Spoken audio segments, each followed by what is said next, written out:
اس عمل کو آپ ایک بار کر سکتے ہیں، چند بار بھی کر سکتے ہیں، ناممکن حاجات مسائل کے لیے، ناممکن حاجات مسائل کے لیے بس اتنا الفاظ کافی ہیں۔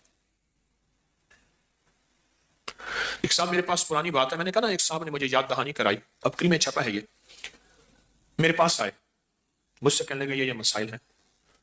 میں نے کہا میں پہلے کمیشن لوں گا، چندہ لوں گا، پھر بتاؤں گا۔ اس نے کہا جو آپ دل چاہے دے دیں۔ میں کہا جیب میں سے پیسے نکال، کتنے ہیں؟ نکالے۔ میں نے کہا دوسری جیب میں ڈال، اچھے خاصے پیسے۔ میں کہا رکھ لیا، اس نے رکھ دیے۔ رکھنے کے بعد میں نے کہا اب یہ عمل تو نے کرنا ہے 11 بار، یہ گوشت والا۔ کتنی بار؟ پہلے 3 دفعہ میرے لیے، اس نظام کے لیے کر، تیری ہو جائے گی حفاظت۔ اب نقطے پہ کریں غور، میرے اور اس نسلوں کے نظام کے لیے، اس پورے نظام کی حفاظت، برکت، عافیت کے لیے کر 3 بار۔ اور جس طرح اپنے لیے کرے گا خلوص اخلاص سے، اگر تھوڑا سا بھی اخلاص خلوص میں کمی ہوئی تو یہ فائدہ پھر اگلے میں بھی نہیں ہوگا۔ کر 11 میں سے 3 نکالے، باقی کتنے بچے؟ 8۔ 8 دفعہ پھر اپنے لیے کر، وقفہ وقفے سے جب بھی کر، پھر اس کی تاثیر دیکھ۔ چلا گیا، کچھ عرصے کے بعد ملا، کہا اس وقت تو سمجھ نہیں آئی تھی، کئی وسوسے آئے کہ ان کو اگر اپنی ضرورت ہے تو ہمیں کیا دیتے ہیں، ان کے پاس ہے ہی کچھ نہیں، خود خالی ہے۔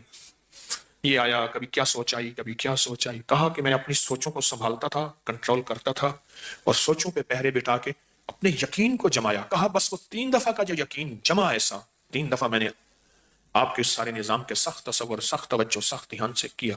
اس کے بعد جو 8 دفعہ تھا، کہا وہ میرے لیے ایسے ہوا جیسے بیری کے ہر پتے پہ کوئی اللہ کی نیک مخلوق بیٹھی ہے، اور وہ میرے لیے اس نے پتے کو مصلی بنایا ہوا ہے۔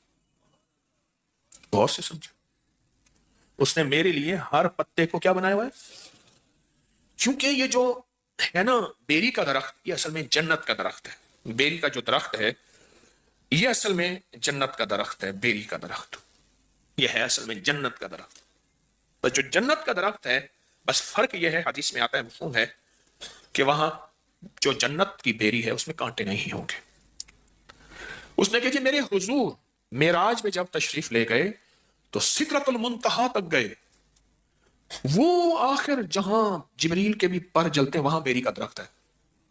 سدرہ عربی میں بیری کو کہتے ہیں، سدرہ عربی میں بیری کو کہتے ہیں۔ سدرۃ المنتہا تک تشریف لے گئے، آپ نے لفظ سنا ہوگا، ساری عمر سنا، تو سدرہ بیری کو کہتے ہیں، سدرہ بیری کو کہتے ہیں۔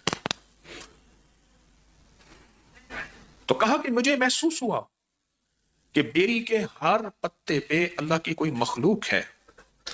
ہماری مستند کتابوں میں لکھا ہے کہ بیری کے ہر درخت پہ جنات رہتے ہیں، اور بیری کا درخت واحد بیری کا درخت ہے جہاں نیک اور صالحین جنات رہتے ہیں، کالے جنات رہ ہی نہیں سکتے۔ اور اگر کسی کو بیری کے درخت سے جنات سے وحشت آئی ہے تو سمجھ لیں اس نے کوئی کمی کوتاہی کی ہے ان کو تنگ کرنے کی، تو اس لیے وہاں سے کوئی ہوا ہے، ورنہ اللہ کے نیک بندے تکلیف نہیں دیتے، راحت دیتے ہیں۔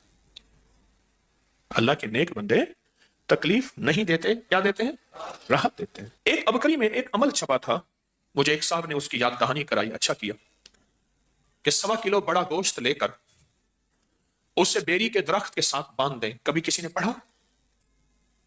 ہاں جی، 1.25 کلو بڑا گوشت، چھوٹی چھوٹی بوٹیاں کریں، اور ہر بوٹی پہ اللہ الصمد ایک بار پڑھیں۔ ایک عمل یہ ہے، اور دوسرا یہ ہے کہ ہر بوٹی کے اوپر ایک بار سورت قل هو اللہ پڑھیں تو اللہ الصمد بھی آ جائے گی اور پوری سورت بھی آ جائے گی۔ اور اس کو صاف ستھرے کپڑے میں بیری کے درخت میں، ایسی جگہ جہاں کوئی ویرانہ ہو، یا گھر میں کہیں بھی بیری کے درخت کے ساتھ باندھ دیں، اس کو پھر پرندے وغیرہ کھا جائیں گے۔ یہ عمل ایک بار کریں یا چند بار کریں، جو مرادیں پوری نہ ہوتی ہو جائیں گی۔ آپ نے کبھی سنا پڑھا؟ بتائیں، کبھی سنا ہو، کہیں پڑھا ہو؟ ایک بات بتاؤ، یہ عمل گوشت والا اگر اس کی 101 بوٹی کر لیں، کتنا؟ چھوٹی چھوٹی باریک 101 بوٹی کر لیں، 1.25 کلو گوشت نہیں ملتا، 1.25 پاؤ لے لیں، جتنی حسب توفیق ہے، نہیں ملتا 1.25 پاؤ لے لیں۔ اور اس کی 101 چھوٹی بڑا گوشت ہونا چاہیے، گائے کا ہو تو بہتر ہے، بغیر ہڈی کے۔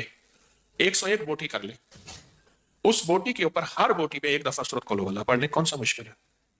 رکھتے جائیں، پڑھتے جائیں، رکھتے جائیں، پڑھتے جائیں، رکھتے جائیں۔ اس کو کسی صاف کپڑے میں لے کے درخت سے باندھ دیں اور ہو بیری کا درخت، اور ایسا بیری کا درخت ہو جہاں زیادہ لوگوں کا آنا جانا نہ ہو تو بہتر ہے،